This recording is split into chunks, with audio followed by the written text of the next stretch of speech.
क्या आपने इस बात पर गौर किया कि प्रधानमंत्री मोदी की माताजी के अंतिम संस्कार में उनकी एक बहू यानी कि प्रधानमंत्री मोदी की पत्नी जसोदाबेन क्यों कहीं नजर नहीं आ रही थी? क्यों उन्होंने अपनी सास के अंतिम संस्कार में हिस्सा नहीं लिया? क्या उन्हें अपने सास के यानी अपने पति की मां के मौत का गम नहीं था?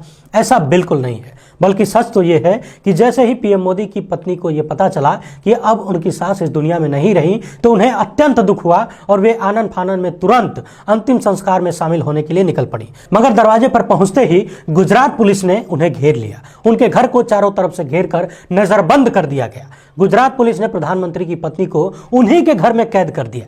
इससे दुखी होकर प्रधानमंत्री की पत्नी फफक फफक के रोने लगी। झटका लग रहा है ना सुनकर?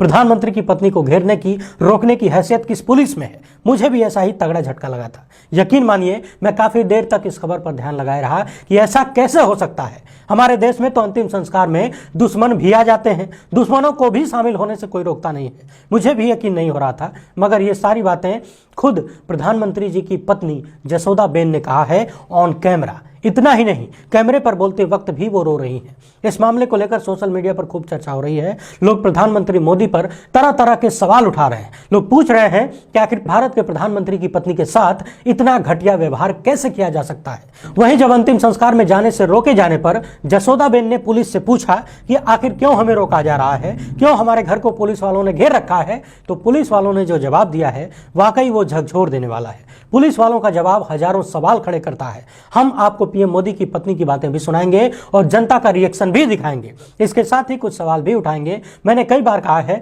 कि हमारे देश की गोदी मीडिया को एक काम दिया गया है कि हकीकत यदि इधर है तो जनता का ध्यान इधर घुमा दो, उनकी नजर घुमा दो, ताकि लोग कुछ न कुछ देखते रहें और असलियत छुपी रहे। इस मामले में भी गोदी मीडिया ने अपना काम भरपूर ईमानदारी से किया है और पूरे देश की जनता का ध्यान भटकाने का जबरदस्त काम किया है। बातचीत शुरू करने से पहले आप सभी से अनुरोध है कि वीडियो को पूरा देखिएगा और मामले की गंभीरता समझ में आए तो ज्यादा से ज्यादा लोगों तक पहुंचाइएगा। फेसबुक पर हमें देख रहे हैं तो पेज को फॉलो कर लीजिए, यूट्यूब पर देख रहे हैं तो सब्सक्राइब करके बेल आइकन दबा लीजिए। पिछले दिनों हमारे प्रधानमंत्री श्री नरेंद्र मोदी जी की माताजी का निधन हो गया। यह खबर हर जगह प्रसारित हुई। इस खबर के तुरंत बाद गोदी मीडिया एक एजेंडा शुरू करता है, सादगी सादगी वाला। गोदी मीडिया के तमाम लपटझंडिस पत्रकार यह सिद्ध करने में लग गए कि देखो प्रधानमंत्री की माता का अंतिम संस्कार कितनी सादगी से हो रहा है, न कोई राजकीय सम्मान, न कोई तामझाम, न ट्रैफिक जाम।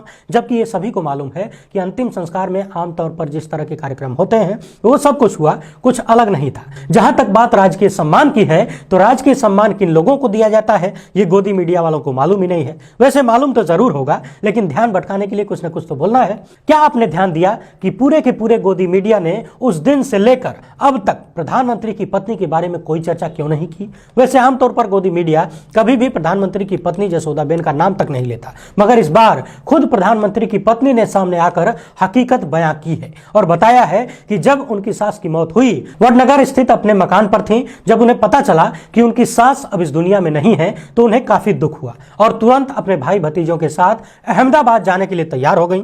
लेकिन जैसे ही घर से बाहर निकली, पीएम मोदी की पत्नी के घर को चारों तरफ से गुजरात पुलिस ने घेर रखा था। जसोदाबेन ने जब पुलिस वालों से पूछा कि हमें क्यों रोका जा रहा है तो पुलिस ने जवाब दिया कि हमें ऊपर से आदेश मिला है, ऊपर से। इतना सुनने के बाद पीएम मोदी की पत्नी भीतर से टूट गई और फफक कर रो पड़ी। एक बार आप खुद पीएम मोदी की पत्नी की बातें सुन लीजिए। इसके बाद हम आपको इस मामले पर जनता का गुस्सा दिखाएंगे कि किस तरह से लोग प्रधानमंत्री मोदी से नाराज हैं। टीएनएफ टुडे न्यूज पोर्टल ने इस खबर को शेयर किया है। ગુજરાત સરકાર પોલીસ મને બંદોબસ્ત રાખી અને ત્યાંને છતો તો જવા દેતા નથી, બંદૂકમાં રાખેલ છે। દુઃખ ઘણું થયું છે, કારણ કે મારી સાસુ મારા નાના કામના હતા, જેથી કરી મારા જવાની ફોટો જોવાની અને એમના પર મને બહુ જ લાગણી હતી। આજે 15 વર્ષ થયા એનું મોટું। हमने गुजराती जानने वाले एक व्यक्ति से इसको ट्रांसलेट करवाया है। पीएम मोदी की पत्नी कह रही हैं कि मेरा अपनी सास से बहुत लगाव था, मैं उनके अंतिम संस्कार में जाना चाहती थी मगर मुझे जाने नहीं दिया गया। कल्पना करके देखिए यह घटना कितनी बड़ी है और कितनी निंदनीय है। क्या एक महिला का अपनी सास पर कोई अधिकार नहीं होता? इन सब के बावजूद सोचने वाली बात यह है कि यदि रोकना भी था तो धीरे से एक फोन कॉल करके भी रोका जा सकता था। लोग सवाल कर रहे हैं कि जब प्रधानमंत्री की पत्नी का यह हाल है तो उनकी सरकार में देश की अन्य महिलाओं के सशक्तिकरण का क्या होगा। सोशल मीडिया पर लोग किस किस तरह के सवाल उठा रहे हैं ये हम आपको दिखा रहे हैं। अमरीश कुमार चौबे ने लिखा है कि मोदी जी की माता जी का अंतिम संस्कार सादगी से संपन्न होने की बात बड़े मनोयोग से प्रसारित करने वाली वाली गोदी मीडिया के तमाम चैनल इस खबर पर खामोश क्यों हैं? क्या सादगी का मतलब बहू को अंतिम संस्कार में शामिल न होने देना, उसे रोक देना और पुलिस भेजना यही होता है? मुरलीधर नाम के यूजर ने लिखा है कि पीएम मोदी महिला विरोधी हैं। किसी ने यह भी लिखा है कि कैमरे पर फोकस सिर्फ महामानव पर होना चाहिए, इसीलिए शायद रोक दिया गया।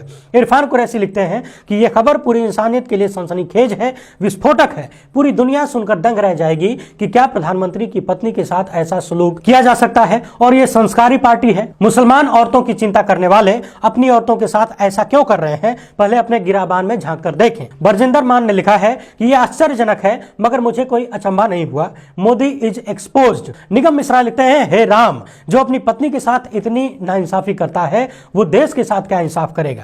प्रवीण ने लिखा है, शादी न करना अच्छी बात है, साथ न रहना आपका विचार होता है, क्योंकि आप शायद देश के लिए कुछ अच्छा करना चाहते हो, मगर एक औरत को अपने सास के निधन पर भी न जाने देना, ये कहाँ का हिंदू संस्कार है? कहीं ये सती प्रथा जैसा कुकर्म तो नहीं?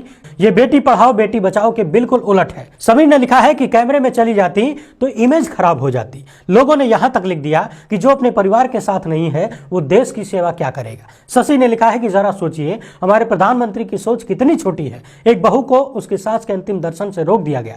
दीपचंद श्रीवास्तव ने लिखा है कि मां जसोदाबेन जी को अपने व सभी नारी जाति के लिए सम्मान के लिए चुप नहीं बैठना चाहिए। शशांक ओझा ने कहा है कि बड़े बड़े मंत्रियों और मुख्यमंत्रियों को मोदी ने नहीं आने दिया, वैसे ही इनको भी रोक दिया गया होगा। मगर सवाल यह है कि क्या बड़े बड़े मंत्री और मुख्यमंत्री प्रधानमंत्री मोदी की पत्नी थे? प्रधानमंत्री की पत्नी की तुलना अन्य मंत्रियों और मुख्यमंत्रियों से करना कहां तक ठीक है? हिंदू अमित राजभर नाम के एक यूजर ने लिखा है कि यह पीएम मोदी जी के पारिवारिक मामला है, हम लोगों को कोई हक नहीं है कि उनके पारिवारिक जीवन के बारे में कमेंट करें।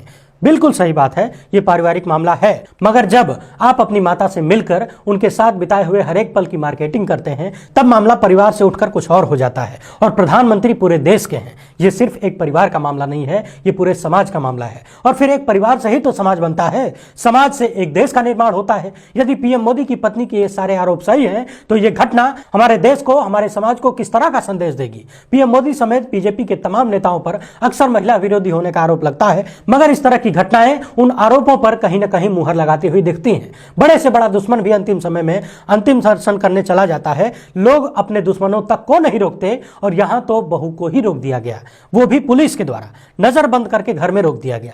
क्या उन लोगों के सवाल सही नहीं है कि यदि प्रधानमंत्री की पत्नी को इस तरह से रोका जा सकता है, तो देश की अन्य महिलाओं के साथ क्या क्या हो सकता है? क्या यही है महिला सशक्तिकरण का उचित मार्ग? क्या ऐसे ही देश की महिलाएं पुरुषों की